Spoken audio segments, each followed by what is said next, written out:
안녕하세요. 서먼 멤버십 회원분들. 오늘의 서먼 데이리 브리프 시작합니다. 자, 오늘은 진짜 엄청난 얘기를 해볼까 하는데요. 리스크, 슈퍼히어로, 그리고 여러분이 전혀 예상치 못했을 법한 어떤 힘에 대한 이야기입니다. 아니, 대체 어떻게 파산 직전까지 갔던 만화회사가 세계에서 제일 잘 나가는 영화 프랜차이즈를 만들 수 있었을까요? 마블 시네마틱 유니버스 MCU의 탄생을 제대로 알려면요. 먼저 마블이 얼마나 처참한 상황이었는지를 알아야 해요. 예를 하나 들어볼게요. 2002년에 소니 픽처스가 영화 스파이더맨으로 대박을 쳤잖아요. 그때 번 돈이 무려 1억 2천만 달러. 그런데 정작 스파이더맨을 만든 마블은 뭐랬냐? 장난감 팔아서 고작 2, 3천만 달러 버는데 그쳤다는 겁니다. 진짜 속 터지는 상황이죠. 바로 이때 한 사람이 등장합니다. 책 MCU, 마블 인사이드에 따르면 이분은 만화책 덕후인데 하버드 MBA까지 나온 데이비드 메이젤이라는 사람이었어요. 이 상황을 보고 이건 아니다 싶었던 거죠. 그래서 당시 마블의 수장이었던 아이크 펄머터한테 가서 진짜 파격적인 제안을 합니다. 제가 마블을 수십억 달러짜리 회사로 만들어 드릴게요. 저한테 월급은 필요 없고 스톡 옵션만 주세요. 회사가 돈 못 벌면 저도 한 푼도 못 받습니다. 와, 배짱이 대단하죠? 헐머터 입장에선 안 받아들일 이유가 없죠. 바로 오케이 합니다. 근데 여기서 큰 문제가 하나 있었어요. 바로 영화 만들 돈이 한 푼도 없었다는 거. 그래서 메이젤이 내놓은 해결책은 정말 말 그대로 회사의 운명을 건 엄청난 도박이었습니다. 그가 메릴 린치에서 빌린 돈이 얼마냐면요. 무려 5억 2,500만 달러. 상상이 가시나요? 근데 더 놀라운 건 담보였어요. 뭘 담보로 잡았는지 아세요? 바로 마블의 핵심 캐릭터 10명의 영화 판권이었습니다. 만약에 딱 한 번이라도 실패하면 은행이 그 캐릭터들을 영원히 가져가 버리는 조건이었어요. 정말 살얼음판을 걷는 심정이었겠죠. 이 거액의 대출 덕분에 이제 막 태어난 마블 스튜디오는 딱 4번의 기회를 얻게 됩니다. 4번의 타석에서 무조건 홈런을 쳐야 하는 상황인 거죠.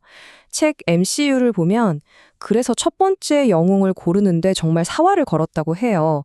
그때 후보에 올랐던 게 아이언맨, 인크레더블 헐크, 그리고 앤트맨이었습니다.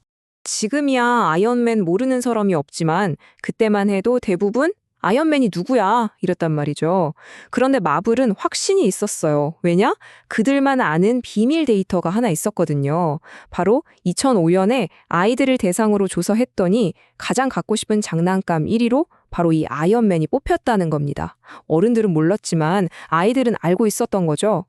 자, 이렇게 모든 걸 건 도박이 시작됐습니다. 아무도 주목하지 않던 영웅에 대한 영화 한 편이 거대한 제국의 첫 삽을 뜨게 된 거죠. 그럼 여기서 질문 하나. 이 모든 이야기의 진짜 영웅은 아이언맨일까요? 아마 그렇게 생각하기 쉽죠. 하지만 아닙니다. 이 이야기의 진짜 주인공은 따로 있어요. 바로 메타인지라는 겁니다. 데이비드 메이젤의 진짜 슈퍼파워는 번쩍이는 강철 슈트가 아니었어요. 남들은 못 보는 걸 보는 능력. 다시 말해, 내가 뭘 알고 뭘 모르는지, 그리고 시장은 아직 뭘 원하는지조차 모른다는 그 사실을 정확히 아는 능력이었죠. 이게 바로 메타인지의 핵심입니다. 구본관 작가의 책 메타인지의 힘에 따르면 이 아이디어는 사실 전혀 새로운 게 아니라고 해요. 무려 고대 그리스까지 거슬러 올라가거든요. 델포이 신전에서 소크라테스보다 지혜로운 자는 없다는 신탁이 내렸을 때 정작 소크라테스는 엄청 당황해서 이게 무슨 소리야. 내가 증명해 보이겠어. 이 신탁이 틀렸다는 걸 하고 나섰다고 하죠. 그래서 그가 고언한 방법이 이렇습니다. 첫째, 당시 똑똑하다고 소문난 아테네의 현자들을 찾아가서 막 질문을 던져요. 둘째, 그러다 보니 이 사람들이 자기가 믿는 걸 제대로 설명하거나 방어하지 못한다는 걸 발견하죠. 셋째, 바로 여기서 결정적인 차이를 깨닫게 됩니다. 그리고 마지막으로 이런 결론에 이르죠. 아, 진정한 지혜는 내가 얼마나 모르는지를 아는 것이구나. 그러니까 소위 똑똑하다는 사람들은 자기가 안다는 착각에 빠져 있었지만 소크라테스는 자신의 한계를 정확히 알았기 때문에 오히려 자유로울 수 있었던 겁니다. 그래서 그 유명한 말이 나오죠. 나는 내가 아무것도 모른다는 사실을 안다. 자, 여기서 핵심 포인트. 메타인지는 그냥 머리가 좋다는 거랑은 차원이 다른 얘기입니다. 내가 뭘 알고 뭘 모르는지를 정확하게 구분하는 능력. 그리고 그 중심에는 나의 무지를 인정하는 용기가 있다는 거죠. 이런 소크라테스의 지혜가 그냥 오래된 철학 책에만 있는 얘기가 아니에요. 바로 오늘날 한국 영화 시장을 보면 이게 얼마나 강력한 비즈니스 전략이 되는지 알 수 있습니다. 최근 한국경제신문 기사를 보니까요. 요즘 한국 박스오피스를 꽉 잡고 있는 건 몸집 큰 대기업이 아니라 기획을 정말 똑똑하게 하는 회사들이라고 합니다. 이 표가 되게 재밌는데 보세요. CJ ENM 같은 곳은 영화관을 직접 가지고 있잖아요.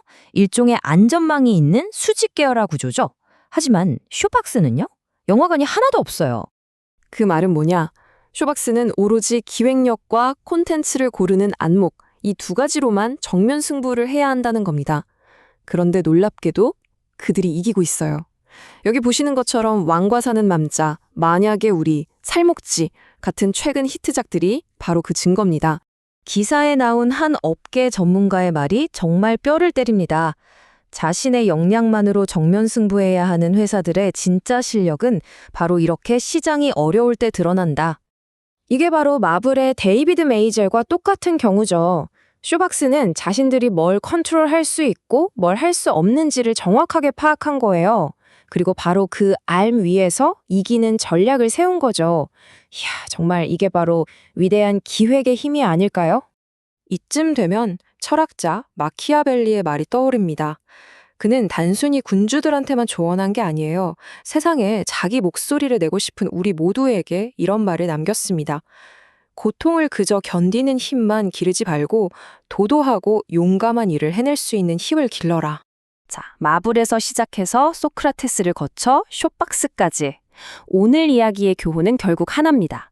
진짜 성공은 모든 정답을 쥐고 있거나 자원이 넘쳐나서 오는 게 아니라는 거. 오히려 현실을 냉철하게 직시하는 명료함, 그리고 그걸 바탕으로 용감한 계획을 세우는 용기에서 온다는 겁니다. 만약 실패가 오직 인간만이 누릴 수 있는 특권이라면 여러분은 어떤 용감한 계획을 세워보시겠어요? AI 시대든 AI 할아버지 시대든 결국엔 메타인지를 가지고 좋은 기획을 해내는 것이 인생을 성공으로 이끄는 방법이 아닐까 싶은데요. 자신이 만든 기획이 성공했든 실패했든 상관없이 말이죠.